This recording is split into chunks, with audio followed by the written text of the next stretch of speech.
Kasikin, magandang hapon po. Welcome na naman po sa panibago nating video, panibagong content at panibagong kaalaman po patungkol sa pag-aalaga ng mga Oriental breed. Ito pa rin ang inyong kasikin from North Cebu, Ken Montesilio po.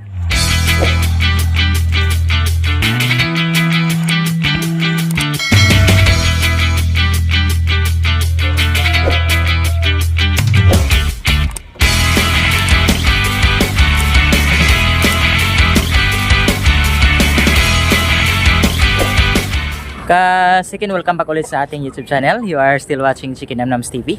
For today's video mga kasikin, yun pong ating Shamu po na kanawayon, si Azuma Jr. Inilipat muna natin dito sa Limber sapagkat yung kanilang breeding pens ay ginamit muna natin. Dito po sa malaking breeding pen na ito mga kasikin, ayan, binakante muna natin sapagkat meron tayong ilalagay dito na bagong namisang inahin. So kukunin natin yung ating basilan po ay namisa na. So ating pasukin mamaya doon sa ating ranging area. So bali yung ating mga 4 months old na mga dompo po ay nilipat natin sa lagayan ni Azuma Jr. para again magamit natin yung kanilang kulungan. So nandito sila ngayon sa ating breeding pens. Ayan, nakalagay sila dito ngayon. Temporarily po mga kasiken. Ayan. So medyo malalaki na talaga sila, 4 months old. Nag 4 months sila last June 13 po. I think nabanggit po namin ito sa aming pong previous na content.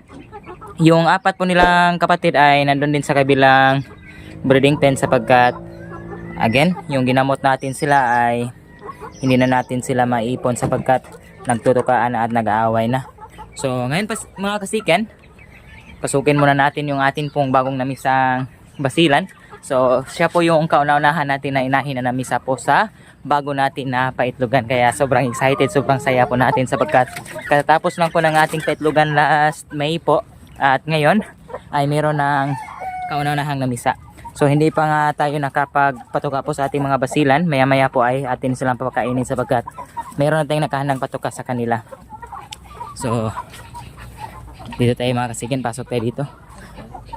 Siya nga pala, dito rin sa area namin, kung napapansin nyo, tapos nandito, and then meron kaming ginawa ni Papa na extension dito.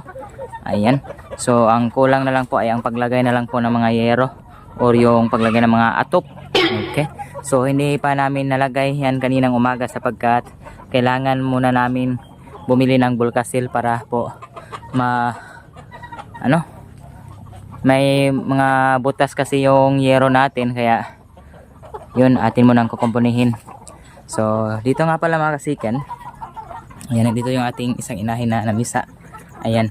So meron pa rin yung ibang mga itlog sapagkat sobrang dami po ng kanyang nilimliman. So kahapon nga nagsimula na itong mamisa at kinuha na po natin yung ibang mga shell po ng itlog para hindi po matabunan yung iba. So kukunin na natin sapagkat yung pong ibang itlog hindi pa yun mapisa dahil dalawa silang inahin na nagtitipon dito.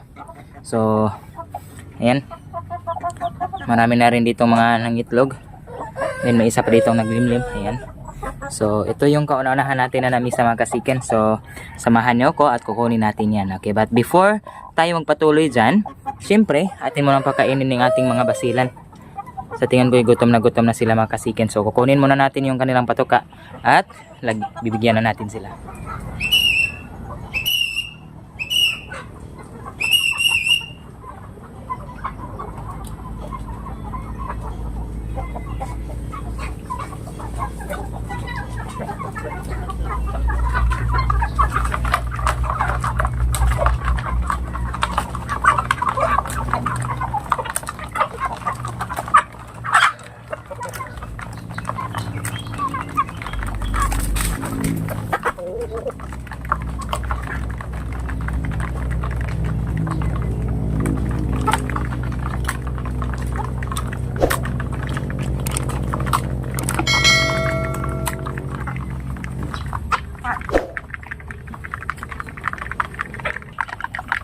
Ayan, so yan, nabigyan na natin ng patuka yung ating mga basilan mga kasiken. Okay. So ngayon mga kasiken ay kukuha muna pala tayo ng basket para meron tayong paglalagyan po ng ating sisiw. Bali yung iba pong itlog na hindi po mapipisa ngayon ay dito natin ilalagay sa inahin na ito mga kasiken sapagkat maliit lang yung kanyang nilinliman. So hindi natin alam kung ilang itlog yan. I think nasa around 5 lang or 4 ba. Sapagkat every time po na bumaba siya dito sa kanyang area, ayan, Meron pang shell doon mga kasiken, no? Ayan, kumakain siya ng itlog. So, dito natin isain yung ibang itlog. Okay? So mga kasiken, ito na po yung basket na ating paglalagyan. Kaya balik tayo doon sa loob. Tingnan natin kung ilang piraso yung napisa. So out of 18 eggs, so hopefully magkakalahati po yung ating inahin para goods na rin po. Okay? So kung meron siyang mga around 9 or 8 heads po na sisiyo, ay naku, maganda po yan.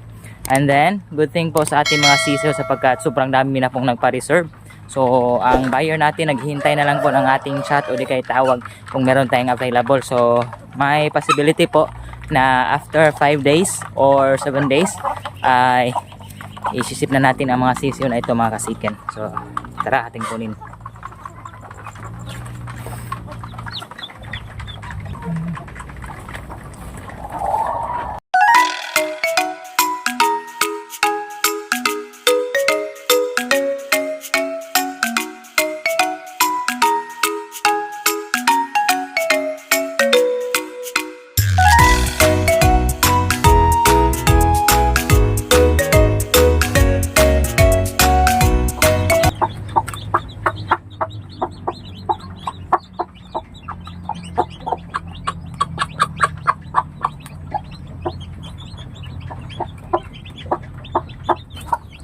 Ayan, so kasikin, nandito na tayo. Okay, 10 piraso po. At yan po yung ating inahin na basilan. Pure black po. Kaya mostly po sa kanya mga sisiyo ay itim rin. Pero meron tayong isang sisiyo dito mga kasikin. Ayan, sa tingin ko ay mapipilay po ito. Ayan, kung napapansin niyo po yung kanyang paa. Ayan. Ayan po. Nung nangyari sa kanyang paa. Siguro ay kahapon pa ito napisa mga kasikin. So, good as 9 pieces na lang po yung ating alaga sapagkat may chance po na madisgrasya po yung isa. Okay, so ito po ay first time o kauna-unahan niya pong pisa. Ayan, 6 months old po na inahin natin na namisa na. Manang-mana po sa tata ito dahil muff din. May bangas. Bunguton mga kasiken. Ayan. So, bukas na natin sila bigyan ng patubig mga kasikin sapagkat hindi pa rin naman inom yung mga sisiw niya. So after ng kumain, for sure ay ayan, kanya na yung i-comfort yung mga sisiw niya. Ayan. Sobrang blessed na blessed ang ating araw ngayon mga kasikan sapagkat meron naman tayong mga bagong spisang sisiw. So tapos na natin kunin. Ang gagawin na lang natin ay kunin po yung mga natirang itlog at ilalagay na natin dito sa isang inahin mga kasikan. Mga kasikan, ito na nga po pala yung mga itlog na hindi po napisa. Yan, ilalagay na natin dito sa inahin na ito. Okay, so sigurado po tayo na baka next day or susunod na mga araw, bukas makalawa o di kaya next week, ay meron na po tayong mga bagong pisang sisiyo na ito sapagkat again, yung iba dito mga kasikin ay malapit na rin mapisa. Hindi lang ito kasabay nung napisa ngayon sapagkat dalawang inahin sila na umitlog doon sa ating pugad. Kaya ilalagay natin dito.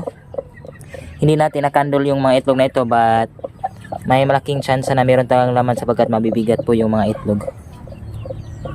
So kung may mapipisa dito mga kasikan, ay ilalagay natin kaagad doon sa inahin na namisa na. Okay, so i-check natin.